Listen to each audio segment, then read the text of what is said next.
Good morning, good afternoon, good evening. Welcome back to this wonderful channel where we bring you back-to-back update and information as it is hot.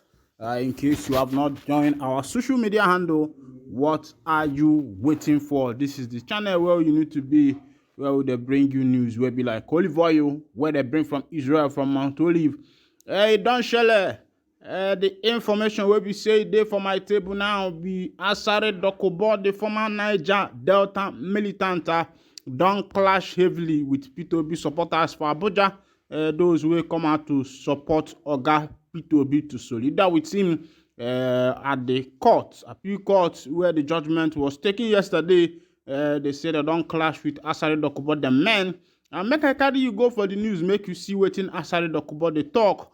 PEPT judgment, we are here for troublemakers. Asari Dokubo.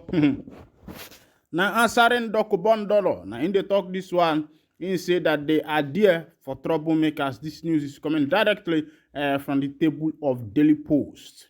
A Niger Delta leader, Asari Dokubo, said his group came out to show solidarity with President Bola Tinubu because the petitions against him were frivolous and lacked substance. Dokubo spoke to the news agency of Nigeria NAN on Wednesday outside the premises of the appeal court headquarters in Abuja, the venue of the presidential election petition court. The ex-militant who gathered with his group, the Ejo Youths of Forbat, in collaboration with National APC Supporters Center and the Northern Youth Network for Asiwaju along the Shehu Shagari Way, directly opposite the head of service building, said he was hopeful that the case will be decided in their favor. We are here to show our presence in court. We know that the case will be decided in our favor. The case is frivolous. They don't have any substance in it. But if you don't come, they will come here and start to misbehave. And that is why we came. You have seen the overwhelming majority pointing to his members. You can't find them anywhere, he said. He added, President Tinubu has been with me in my worst trying period, and this is the time for me to pay him back. When asked what he would do if the outcome of the judgment did not favor him, his candidate, Dokubo simply said, we know our case, we know that it will go in our favor. He said, whichever way the pendulum of judgment swings, all Nigerians should come together and work for the good of the country. Meanwhile, let's go down to analysis of that information. Sometimes it seems to amaze me that all APC people actually know what is going to be the outcome of the case. Remember that during the time of campaign, when Tinubu was asked, he said that he must win. And he made that statement emphatically. It was an emphatic statement, with all hope, with full chest out, saying that he is going to win. So my question is, does it mean that these people has done some underground work or something like that?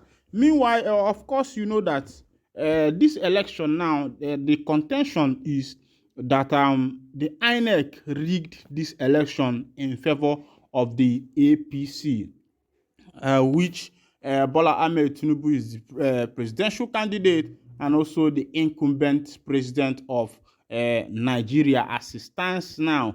And look at what Mr. Dokubo is saying, that he is sure that they are going to win, that the case does not have substance. Now, looking at what happened at the court yesterday, you will find out that a lot of misconceptions were there.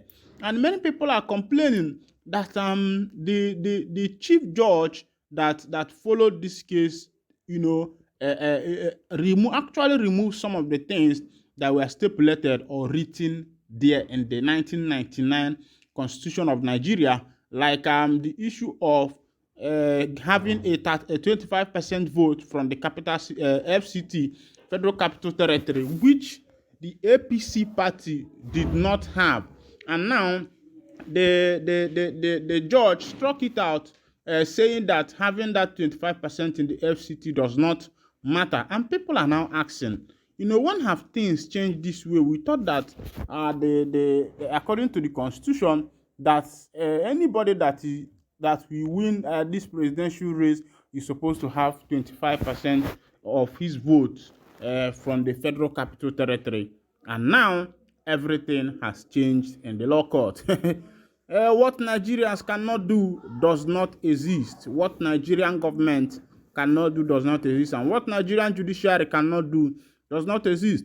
Some days ago, the trend online was all eye on the judiciary, all eye on the judiciary, all eye on the judiciary. And even as at that, all the people shouting all eyes on the judiciary. And after everything, judiciary did what they know how to do. And you know that before this time, Sowore Omoyole said something when he was asked, immediately after the election. He said that he is sure that the election was rigged, and he was answering this thing on Arise TV. And that when the Arise TV anchor man asked him if he was going to take the matter to court, Sowore laughed. He said that Nigerian judiciary have never upheld good judgment since he was born, and he said that openly and without mincing words, that Nigerian judiciary have never upheld any good judgment since he was born, and that Nigerian judiciary has not favored him as a common Nigeria. Of course, you know that it is said that the court, the law court, is the hope of the common man, but when it comes to the issue and the matters that concern Nigeria, you will find out that the law court is the hope of the rich man. The law court is the hope of the rich man when it comes to Obodo Naija. Because had he been in the United States and other Western world, you see that somebody, a poor man, can go to the law court and win his case because he believes that the judges at the court are going to judge without prejudice. But when it comes to Nigerian case, my brother, now who has the bigger bag? If you are the one who has the bigger bag, the case is for you.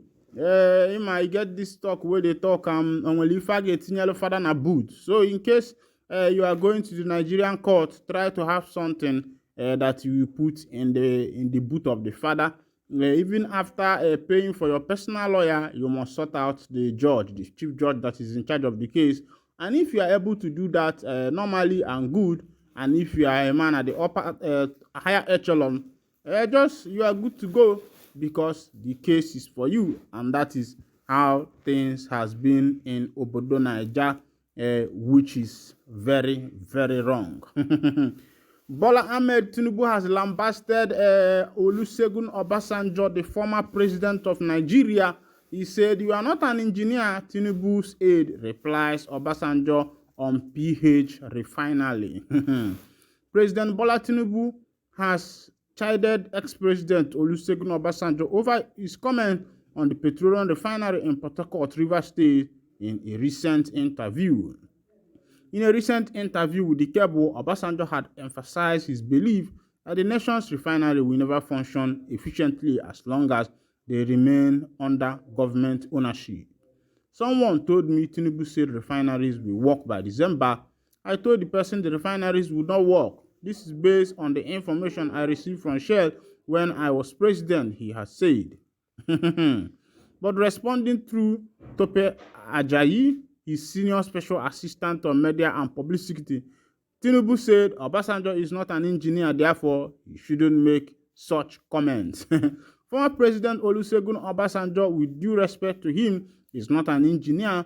He is not the engineer working at the refinery. So the engineers and the NNPC gave the president a report, and they have said that it will work by December this year. He had said while speaking on Daily Trust Space Team analysis, the first 100 days of the president. Obasanjo is an experienced man. Onye bụ onye ụzọ sibe nni, onye bụ onye ụzọ sibe ite, na ki enwe mkpọmkpọ aya, and so, and that's n'ihe nwata, ihe okenye nọ na nefu, na nwata ligodogodo enu self, no man fear, you understand the talk. Obasanjo has been there 4 years in Nigeria, and he understands how Nigeria work. And according to him, he said that the information that he is releasing to Bola Ahmed Tinubu is what he got from Shell. That as long as the refinery is under the government, that the refinery is not going to work out. And I'm going to tell you why, as if maybe as a Nyokopus master, I can give you a glimpse of what Obasanjo is saying. Have you been to the state secretariat of some of the states in Nigeria? You will find out that the fans there are not working. The AC are not working. The system, all the system there are not working, even down to the convenience there, they are not working. They are not being fixed. But it's not that the allocations for fixing and taking care of these things are not coming. They are coming. Even cleaners are not even working. The allocations do come. But the issue is that some people there are hijacking the money. Some people at the top echelon, what they do is that when the money comes, they hijack the money, and the maintenance for these things are not being maintained. And that is why Obasanjo, looking with experience of his 4 years experience, I think Obasanjo was also there during the military regime. He was the head of state then. With his experience of all these years, he came out to say to Tinubu that as long as the refinery is under the Nigerian government, that is not going to work. That for the refinery to work, it has to be a privatized sector. And I think I will go with that. But let's keep looking at it. We have 4 months remaining for December to hit December, or 3 months to hit December, and we'll wait to see if the refinery will actually come to conclusion. Thank you. I'll be winding down the curtain here. And if this is your first time of actually joining us on this wonderful channel, kindly go ahead and subscribe, like, comment, share, and also remember to on your notification button so that whenever our news go to drop, you'll be the first one collect. And thank you for listening. God bless you.